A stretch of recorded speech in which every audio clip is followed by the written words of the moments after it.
Hello Cowboys Nation, welcome to another video, and without further ado, let's get to another round of news from America's team. Cowboys make discouraging statement on Micah Parsons playing in 2025. Surely, we can expect to see Cowboys star Micah Parsons on an NFL field at some point this season. But it remains uncertain whether that will be in Dallas, where his tussle with the Cowboys brass over his contract extension has gotten surprisingly bitter. And according to owner Jerry Jones, the epicenter of this entirely unnecessary struggle, the Cowboys are not counting on Parsons being on the field for Week 1, when the Cowboys open on a Thursday night in Philadelphia against the defending champion Eagles. If history is any guide, and Parsons sits out all of training camp or conducts a hold-in in which he shows up but does not participate, that could mean trouble for both Parsons and the Cowboys. Players just can't be ready for a season without a full and engaged training camp. And if Parsons is not playing in Week 1, who knows how long he will sit out. Jones, who never misses the chance to hold court with reporters, told the media yesterday that he did not have confidence Parsons would be on the field against the Eagles. Again, no. Absolutely not, Jones said, via the Dallas Morning News. A big part of that is his decision. How would I know that? I'm just saying, I'm urgent. Jones said he still thinks highly of Parsons. He continued, I think the world of Micah. Like I've said, I've had social time with Micah, which isn't always the case, but I have. He's one of the brightest people that I've ever been around, and he's very, very talented. Now, how we ultimately meld him into our future is a challenge. I'm built for it and he's built for it. But the crux of the disagreement here is that Jones felt he had a verbal agreement with Parsons when the two spoke earlier this year.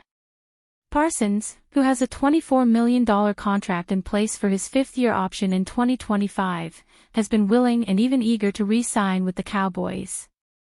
Parsons wanted the Cowboys to make the verbal agreement official through his agent, the highly respected David Mulugheta. But Jones has dug in, and has not spoken with Parsons or Mulugheta. It's a bit ridiculous, of course, to expect a player to finalize a deal at the NFL level without his agent. But such is the state of the Cowboys, and Jones's intransigence could cost the team and Parsons a chunk of the 2025 schedule.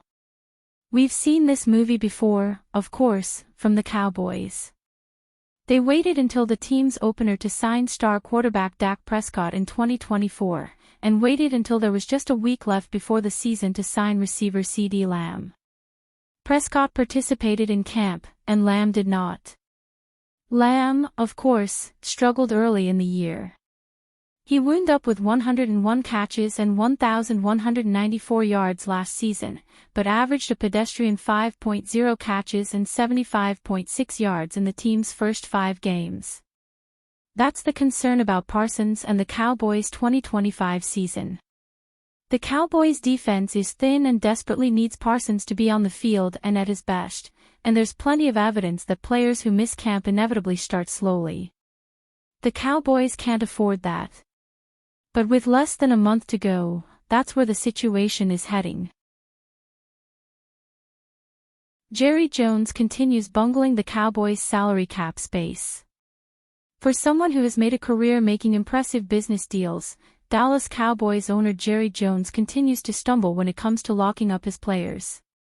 There seems to be a part of the franchise owner that welcomes the chaos and the uncertainty it brings.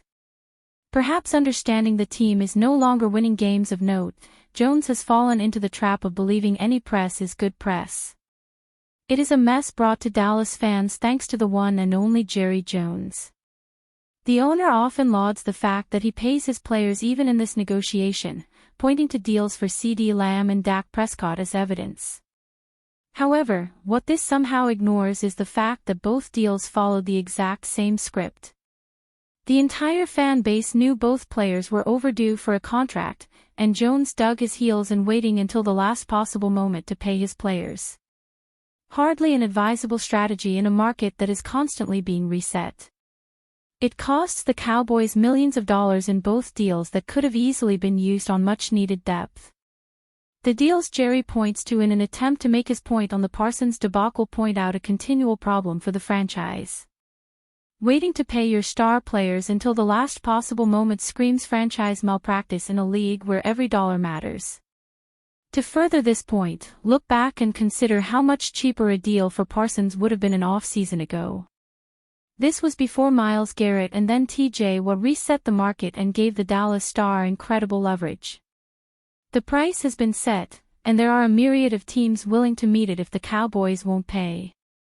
Instead of doing the obvious, Jones has preferred to take shots at Micah's agent and discuss the number of games the pass rusher has missed. Yet another perfect example of the aging billionaire's ego getting in the way of obvious football decisions. Regardless, the point remains that this is a mess of Jones' own creation and a reminder of an aging owner who cares more about the spotlight than winning games. While his words might indicate otherwise, Jerry's actions continue to be those of a selfish owner who puts himself before the team. If that wasn't the case, Parsons would be under a contract already aging well, and Dallas wouldn't find itself in the headlines for its failures and an owner who continues to alienate its best player. Proposed trade sends Cowboys an $84 million haul led by star number 1 pick. The Ringer's Steven Ruiz and Deontay Lee put together a list of potential trade pitches for the Cowboys to consider in exchange for Parsons. One intriguing deal has Dallas sending Parsons to the Jacksonville Jaguars for a sizable haul of players and future draft picks. Let's dive into why this blockbuster trade pitch with the Jaguars could prompt the Cowboys to change their stance on Parsons. The NFL trade proposal has the Cowboys landing former number 1 pick Travon Walker. Additionally, Dallas acquires a first-round pick, 2027, second-round selection, 2026, Travis Etienne Jr. and Devon Hamilton. The Cowboys send Parsons and a future third-round pick, 2027, to the Jaguars in exchange for the package. Parsons isn't just any player on an expiring deal, he's a superstar who could be franchise tagged twice if the two sides can't agree on an extension this summer, Lee wrote in an August 4, 2025. That makes him far too valuable to trade away unless the return enables the team to plug several present and future holes on the roster. For Dallas, bringing in former number 1 pick Travon Walker would give the team reliable production on the edge, even though questions linger about whether Walker can be a true impact player.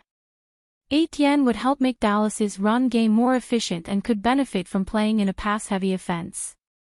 Hamilton, meanwhile, can give this defense the kind of big-bodied anchor on the interior that it's been missing for years. What do you think? Share your thoughts in the comments, like, and subscribe. Bye.